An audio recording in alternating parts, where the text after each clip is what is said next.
여러분 안녕히 주무셨습니까? 아마 많은 분들이 못 주무셨을 텐데요. 미국의 FOMC 금리 결정 결과가 지난 밤사이에 나왔었죠. 사실 정말 병 주고 약 주고 난리도 아니었습니다.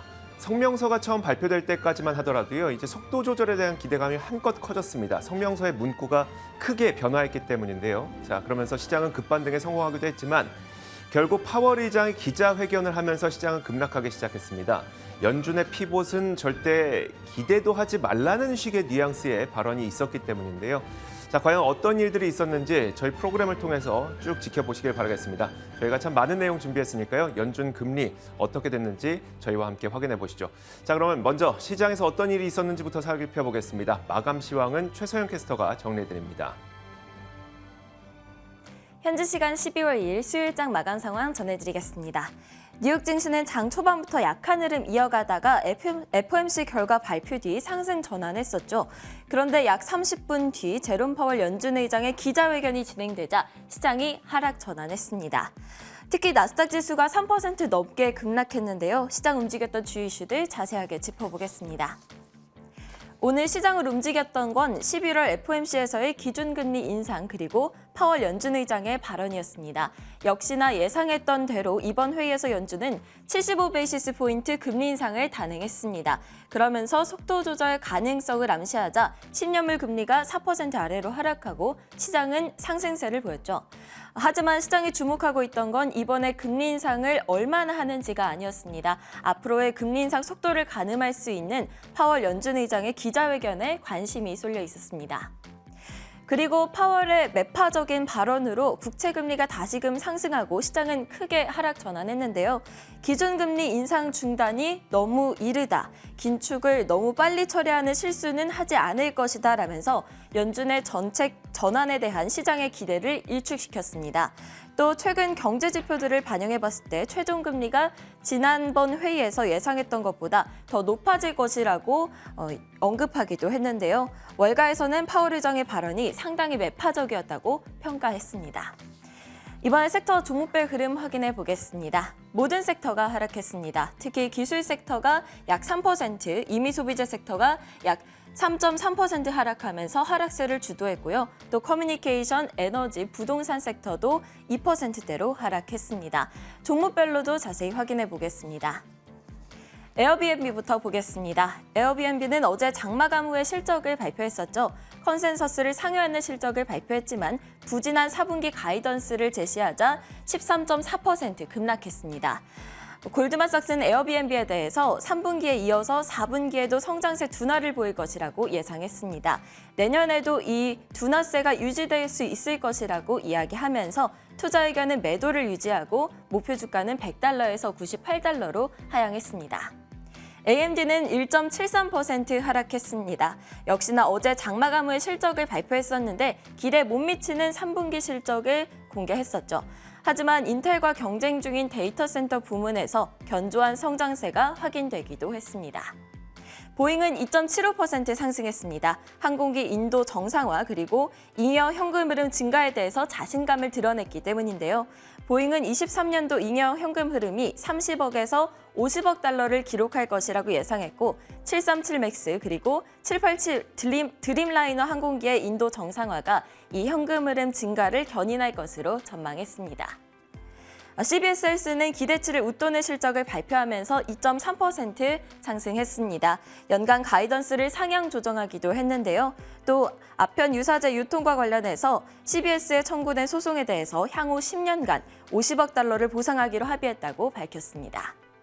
파라마운트 글로벌은 12.4% 급락했습니다. 3분기 실적 부진으로 어제 이어서 하락세가 이어지고 있는데요.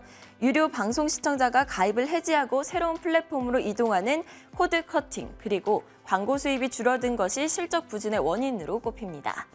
다음은 장마감 후 실적을 발표한 기업 퀄컴입니다. 퀄컴은 시간의 거래에서 급락하고 있는데요. 전체 매출은 예상치를 소폭 상회했고 주당 순이익은 예상치에 부합했습니다. 거시경제 불확실성으로 반도체 수요가 급격히 악화되고 있다면서 매출 가이던스를 내려잡았습니다. 다음은 국제유가 확인해 보겠습니다. 국제유가는 상승했습니다. 연준이 기대했던 대로 금리를 인상했고 또 원유 재고가 감소했다는 소식 때문이었는데요. 때문에 0.8% 상승한 89.1달러 선에서 거래되고 있습니다. 지금까지 뉴욕 증시 마감 시황 전해드렸습니다.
자, 지난 밤 사이 미국 시장에서 가장 이슈가 됐던 일들 살펴보도록 하겠습니다. 애프터마켓 시간이고요. 오늘도 김태수 미국 세무사 화상 연결되어 있습니다. 안녕하세요.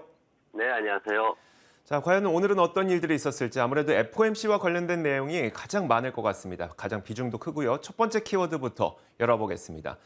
자, 바로 첫 번째 키워드는 이겁니다. 우리 성명서가 달라졌어요인데요.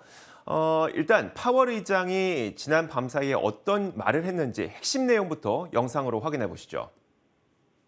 Raise the target range for the federal funds rate by 75 basis points.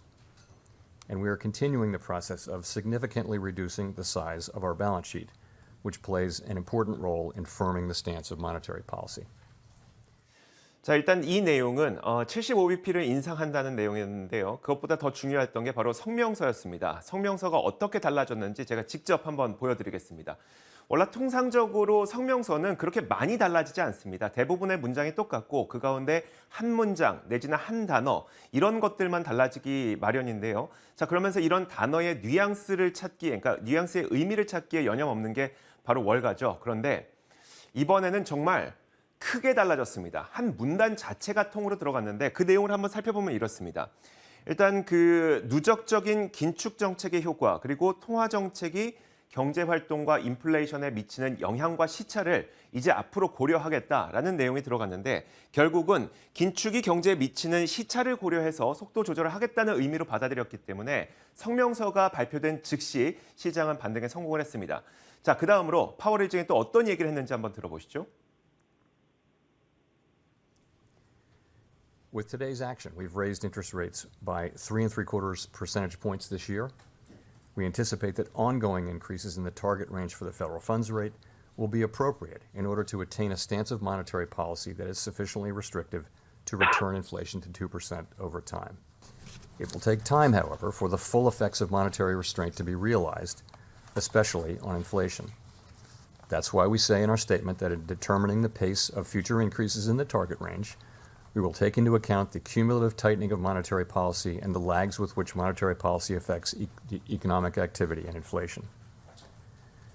At some point, as I've said in the last two press conferences, it will become appropriate to slow the pace of increases as we approach the level of interest rates that will be sufficiently restrictive to bring inflation down to our 2% goal. There is significant uncertainty around that level of interest rates. Even so, we still have some ways to go. 지금 보셨던 것처럼 파월 의장도 언젠가는 속도 조절이 필요하다라고 얘기를 했습니다. 이 부분까지는 성명서에 있는 내용을 그대로 읽은 것이기 때문에 여기까지는 분위기가 상당히 좋았어요. 자, 그런데 갑자기 시장이 급락으로 전환된 것은 바로 기자회견 때였었는데요.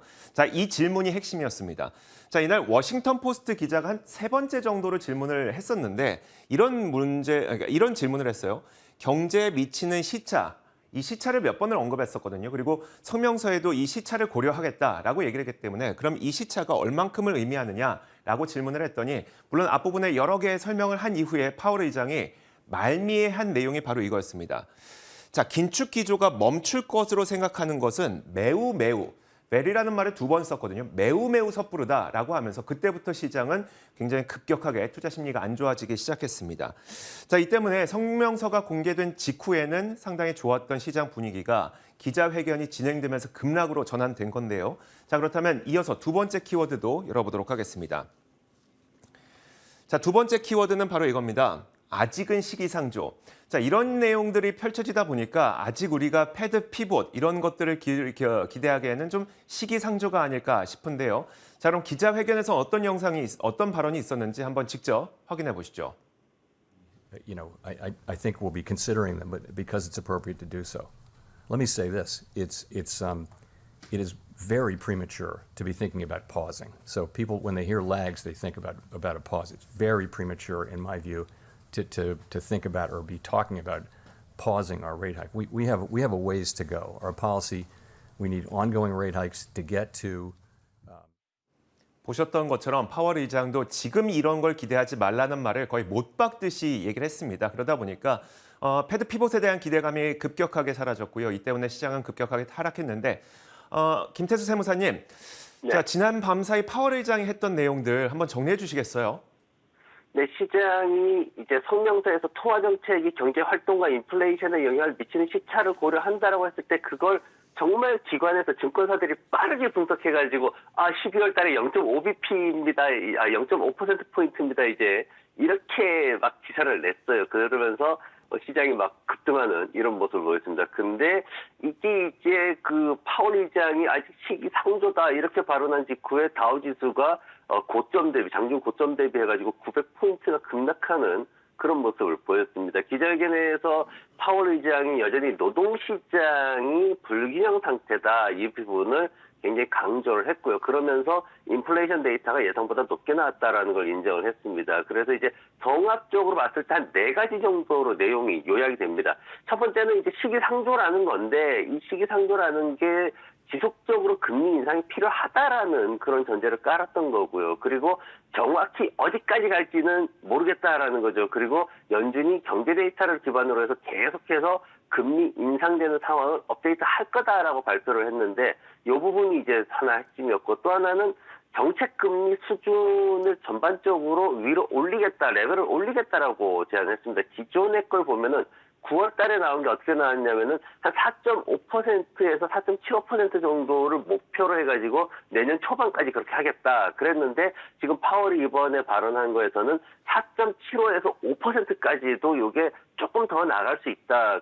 그렇게 지금 못을 박은 거죠. 그래서 뭐 1분기까지 요걸 마치겠다 이런 뉘앙스도 좀 없어지는 그런 모습이고 내년 상반기까지 이렇게 좀 더 확대되는 그런 분위기였습니다. 그러면서 인플레이션에 대해서 좀 장기화될 수 있다, 고착화될 수 있다 그런 위험을 좀 강조를 했어요. 그래서 리스크 관리 관점에서 볼 때 지금 이제 너무 정책을 빨리 완화하는 것, 즉 금리 인상 속도를 늦춘다라거나 아니면은 일시적으로 중단하는 것이 굉장히 큰 실수가 될 수 있기 때문에 이 얘기를 이제 계속 해왔거든요. 그래서 그런 실수를 하지 않는 게 중요하다라고 말을 해왔는데 이번에도 마찬가지로 그런 것들에 대해서 굉장히 크게 걱정을 하고 있다라고 또 발언했습니다. 그리고 마지막으로 이제 하나 보면은 달러가 좀 강세를 보였어요. 지금 연준이 지금 굉장히 좀 강하게 이렇게 인플레이션에 맞서기 위해서 금리를 올리고 있으면서 투자자들이 이제 달러 표시 자산으로 이동을 많이 하고 있죠. 투자를 많이 하고 있죠. 그러면서 미국 달러 수요가 높아지니까 미국 달러가 계속 비싸지는 이런 상황이 생기고 있는데 이런 것들에 대해서 이제 뭐 한국이라든가 일부 국가 대부분의 어떤 국가들이 이제 좀 어려움을 겪고 있습니다. 그런 것들에 대해서 인정을 하면서도 미국이 인플레이션을 통제하지 못하면 전 세계가 나아가지 못할 것이다라고 주장을 하면서 앞으로 강달러 현상이 좀 더 지속될 수밖에 없다. 이렇게 얘기를 했습니다. 그래서 이 네 가지 정도가 이번에 핵심이었다고 보여집니다. 네, 알겠습니다. 자, 그러다 보니까 결국 이제 고금리, 강달러 이런 것들이 계속 이어지게 될 것이냐, 결국 연준의 속도 조절 기대감은 사라졌는가에 대한 의문이 들게 되거든요. 결국 시장 하락의 바닥이 좀 열리게 된 걸까요? 어떨까요? 네, 지금 보면은 사실 이제 연준의 속도 조절 기대감은 사실 계속 살아 있습니다. 왜 그러냐면은 인플레이션 데이터라는 게 떨어질 때는 급락을 하기 때문에 갑작스럽게 연준에서 스탑을 할 수도 있고 일시 정지를 할 수도 있고 지금 뭐 파월 같은 경우에는 포즈라는 게 되게 안 좋다라고 말을 했지만 어쨌든 기존 과거의 흐름을 봤더라도 어느 순간 이렇게 잠시 조절하는 것들은 바로바로 나올 수 있기 때문에 기대감이 사라졌다라고 보기는 어렵고요. 어쨌든 지금 시장에서 가장 강하게 영향을 받은 거는 뭐냐면은 바로 기술주들이에요. 기술주들 같은 경우에는 이자 비용 부담이 있고 또 투자금 이탈에 대한 어떤 그런 두려움이 좀 있습니다. 그러면서 빠르게 하락을 했는데 애플 같은 경우에도 지금 테슬라도 그렇지만 3%대 하락을 보였거든요. 물론 이제 애플은 폭스콘에서 이제 그 출하량이 떨어진다는 뉴스도 있긴 했지만 전반적으로 기술주들이 아마존닷컴, 테슬라, 넷플릭스 같은 대형주들이 한 마이너스 4% 정도 이렇게 하락하는 그런 모습 보였습니다. 심지어 스노우라든가 데이터독 같은 중소형 기술주들 같은 경우에 성장주들 같은 경우에는 마이너스 7% 내외의 하락을 보였고요. 근데 이 부분이 이제 좀 아이러니한 게 뭐냐면은 기술주들이 이런 부담이 생기면 결국은 해고를 해야 되거든요. 비용 부담을 줄여야 되기 때문에. 근데 파월 의장이 얘기했듯이 노동시장의 불균형, 그 말은 뭐냐면은 지금 현재 인플레이션이 고용시장에서 임금 상승이 너무 빨랐기 때문에 지금 이런 상황이 더 가속화됐다라고 평가를 하고 있습니다. 그래서 이런 어떤 상황에서 기업들이 대형 기술주들이 해고를 늘리고 그리고 그로 인해 가지고 어떤 그 소비나 이런 부분들이 위축되면서 전반적으로 인플레이션이 다운되는 이런 현상을 지금 연준에서는 노리고 있는 건데 좀 아이러니하게 지금 돌아가고 있죠. 어쨌든 전반적으로 봤을 때는 제가 말씀드린 게 지난주에는 실적 발표하면서 펀더멘탈이 하향 조정될 것이라고 말씀드렸고 그리고 매수는 지난주에 실적 발표가 아니라 이번 주에 FOMC를 기준으로 매수에 들어가야 된다라고 말씀을 드렸는데 지금 상황이 굉장히 파월 의장이 말했지만 길어질 수도 있고요. 폭이 깊어질 수도 있는 그런 가능성은 어쨌든 생겼습니다. 그렇기 때문에 초보자들이 무리하게 저가 매수라든가 아니면 뭐 바닥에서의 급반등 이런 것들을 기대하면서 무리하게 들어갈 수 있는 상황은 아니다라고 보여지고요. 기존에 어떤 리스크 관리 경험이 있는 투자자분들께서는 기존의 흐름을 좀 이어가는 게 그렇게 지금 상황이 부담이 되진 않는 그런 모습입니다. 알겠습니다. 자, 이렇게 두 가지 키워드를 통해서 저희가 FOMC에서 어떤 일들이 있었는지 좀 자세하게 살펴봤고요. 자, 이어서 다음 키워드 공개하겠습니다. 다음 키워드는 바로 이겁니다. 자, 중국 자산 학살이라는 건데 이게 어떤 내용일까요? 네, 중국 자산이 학살당하고 있다라고 이제 중국에서 그렇게 표현을 했습니다. 지금 지난주만 하더라도 18억 달러 정도의 유출이 있었어요. 중국 시장에서. 이게 보면은 지금 외국 펀드들 같은 경우에는 중국 본토 기업들에 대해서 지금 보면은 이제 굉장히 좀 많이 이제 그 탈출을 하는 이런 모습들을 보였습니다. 그래서 중국에 대해서 굉장히 이제 비관적인 의견들을 많이 갖고 있는 그런 상황들인데 이게 또 조금 이제 차이가 있는 게 뭐냐면은 이제 홍콩 쪽이나 중국 본토나 이런 것들이 조금 이제 차이가 있어요. 뭐냐면은 이제 홍콩 쪽 같은 경우에는 마이너스 15%나 10월 달에 급락을 했는데 중국 본토 같은 경우에는 한 4.3%밖에는 급락을 안 했거든요. 그게 왜 그러냐면은 중국에 대해서는 텐센트나 뭐 이런 것들이 너무 많이 떨어진 거 아니냐. 이래서 이제 저가 매수세가 좀 들어갔고 이제 중국 본토 투자자들로부터 그렇게 들어갔고 홍콩 쪽은 이제 외국 투자자들이 많은데 걔네들이 다 빠져버리고 이러다 보니까 급락을 하는 이런 모습들이 생겼습니다. 그래서 이제 중국의 워러 위즈덤 애셋 매니지먼트 이쪽에서 이제 나왔던 얘기가 뭐냐면은 지금 외국계 펀드들이 중국 자산을 학살하고 있다 이렇게 표현을 했습니다. 그래서 뭐 그렇게 미국의 어떤 상황에 비했을 때 중국이 그렇게 매력이 있어 보이진 않지만 그래도 중국의 텐센트가 퍼가 9밖에는 되지 않습니다. 그래서 이 퍼 9밖에 되지 않는 상황은 이거는 펀더멘탈을 대비했을 때 문제가 있다, 너무 저평가됐다 이렇게 했거든요. 왜냐하면 또 구글의 모회사인 알파벳, 이쪽 이제 IT 쪽 강국인 이제 알파벳 같은 경우에도 퍼가 지금 17배로 움직이고 있거든요. 그러면 중국에서 텐센트가 그에 못지않은 회사인데 이렇게까지 저평가될 수가 없다 이렇게 얘기를 했던 거고, 전반적으로 또 이제 펀드들 보면은 1년 동안 중국에서 지금 한 300억 달러 정도 이렇게 매도가 일어났는데, 이게 지금 그 중국의 어떤 글로벌 헤지 펀드들이 할당하고 있는 중국 비중이 2020년도에 15%까지 올랐다가 지금은 8%까지 떨어졌다고 골드만삭스에서 지금 얘기를 했거든요. 그래서 이런 부분들 봤을 때 중국 시장에 대해서 너무 과도하게 이렇게 헤지 펀드들이 매도를 하고 있지 않나, 그런 의미에서 이런 의견이 나왔습니다. 자, 그런데 이제 돈 많고 그리고 투자에 경험 많은 헤지 펀드들이 이걸 비중을 줄인다고 하니까 투자자들, 특히 우리 같은 개인 투자자들은 좀 걱정이 될 수밖에 없거든요. 이게 중국 주식을 그러면 저가 매수에 나서야 되는 거냐, 아니면 지금이라도 다들 팔고 있다고 하는데 나도 손절을 해야 되는 거냐, 여기에 대해서는 어떻게 해야 될까요? 네, 이번 주에 보면 이번 주 들어가지고 이제 홍콩 중심의 그 상장지수 펀드 쪽으로 자금이 조금 유입이 되는 모습이 있었어요. 이게 이제 어디에서 나왔냐면은 이제 그 상하이에 있는 그 투자회사에서 이제 시진핑이 중국을 재개방한다, 뭐 이럴 수 있다, 당 대회가 끝난 후에 이제 코로나19로부터 좀 벗어나면서 재개방할 수 있다, 뭐 이런 얘기를 했기 때문에 그런 루머가 좀 돌면서, 이게 정확한 소식통에 의해서 나온 게 아니라 루머가 돌면서 이렇게 됐습니다. 그래서 해외 투자자들은 사실 지금 굉장히 어떤 그 민간 그 기업 부문에 대한 탄압, 이런 것들을 굉장히 우려하고 있는데, 이런 것과 좀 반대되는 그런 모습들이 나죠. 어쨌거나 지금 보면은 전반적으로 극단적으로 좀 지금 중국 주식들이, 대기업들이 굉장히 저평가돼 있다라는 것이 지금 중국계 투자회사들의 일반적인 의견입니다. 지금 그러면서 골드만삭스 같은 경우에도 뭐 텐센트라든가 이런 대형 기술주들이 최근에 주가가 좀 상승하는 이런 것들에 대해 가지고 뭐 어느 정도 좀 괜찮다라는 그런 또 의견도 내놨고요. 그래서 지금 현재 이 상황들을 보면은 지금 이제 그 얘기를 하고 있는 게, 중국 주식이 지금 아니면 언제 살 거냐, 장기적인 관점에서 지금 아니면 언제 살 거냐 이런 얘기를 한 건데, 굉장히 저평가, 중국 본토 주식들에 대해서 굉장히 저평가되어 있다는 의견에서 대형주들에 한해서, 다만 대형주들에 한해서 장기적인 관점에서 분할 매수를 시작할 수 있는 적기다라는 것들이 지금 중국계 그 기관들의 전체적인 의견입니다. 알겠습니다. 자, 이렇게 세 번째 키워드까지 봤고요. 이어서 마지막 키워드 공개하겠습니다. 마지막 키워드는 바로 이겁니다. 자, 현금이 최고인데요.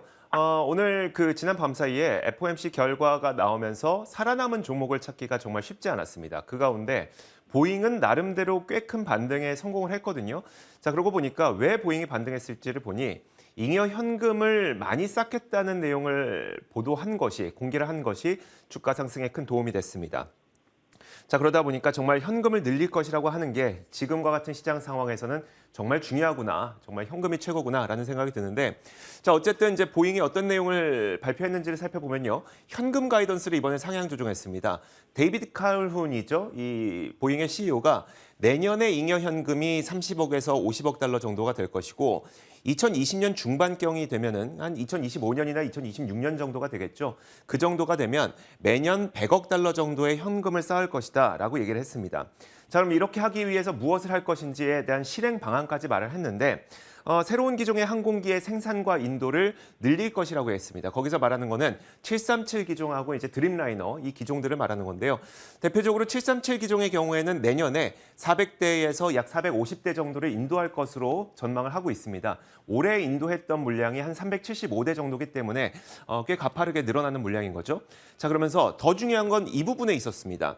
최고 재무 책임자가 어떤 얘기를 했냐면, 현재 보잉이 들고 있는 부채가 560억 달러, 그리고 현재 이 보잉이 들고 있는 현금의 규모는 170억 달러인데 4분기에 약 25억 달러 정도의 현금을 창출할 수 있을 것이며, 이 정도 속도대로 계속 잉여 현금을 창출하게 된다면 유상증자와 같은 자본 조달은 안 해도 될 것 같다라는 얘기를 했거든요. 사실 저는 이 부분이 가장 핵심인 것 같습니다. 보잉의 주가 상승에. 자, 그만큼 이제 안 그래도 지난 분기에 적자를 기록하기도 했던 보잉이 참 많은 걱정이 있었는데, 유상증자 필요 없이 현금을 이만큼 창출할 수 있을 것 같다는 것이 투자자들에게 긍정적으로 다가오지 않았나라는 생각이 드는데, 시장 급락에도 이 살아남은 보잉에 대해서 투자자들은 좀 매수로 접근을 해도 될까요? 어떨까요?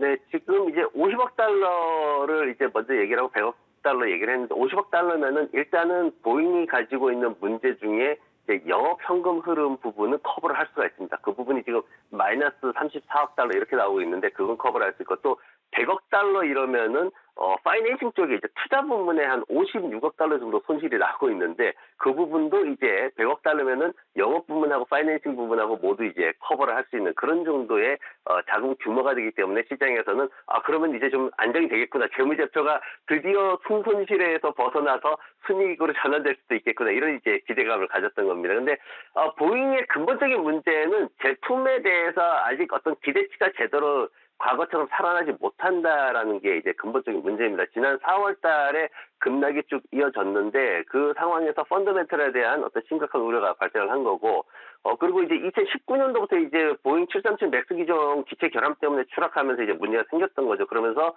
2020년도 11월 달에 해제가 되긴 했는데 아직까지도 불투명성이 좀 남아 있습니다. 그리고 지금 2018년도 이후에 이런 상황을 겪으면서 2018년도 재무제표 이후에 매출이 거의 반토막이 나 있어요. 거의 지금 한 60%대의 지금 매출이 나오고 있는데 정말 심각하게 매출이 줄어들었다는 게 사실 굉장히 큰 문제가 됩니다. 그리고 말씀드렸듯이 3년 연속 지금 적자가 발생했다는 것도 문제가 되고요. 올해도 역시나 84억 달러 정도 손실 예상되고 매출도 겨우 614억 달러밖에 안 됩니다. 그래서 2018년도에 한참 못 미치죠.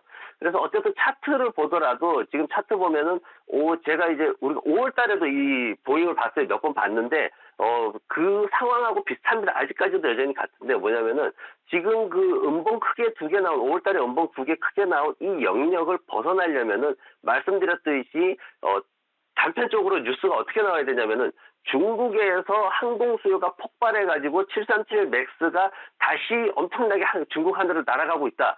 이게 나오면은 충분히 이 구간을 극복할 수가 있습니다. 하지만은 그렇지 않으면은 조금 아직까지도 어려운 국면을 더 지속해 가야 된다라는 그런 의견이고요. 다만 이제 장기적인 관점에서 좀 긍정적이었던 건 뭐냐면은 지난 주말에 동방항공에서 비행 시도가 있었어요. 737 맥스가 준비를 했습니다. 근데 중국 당국에서 코로나 확산 때문에 이걸 중단시켰거든요. 그래서 어쨌든 중국에서 이런 움직임이 있다는 거는 그래도 긍정적이기 때문에 장기적인 관점에서 보시는 분들은 접근이 가능하다라고 보여집니다. 네, 알겠습니다.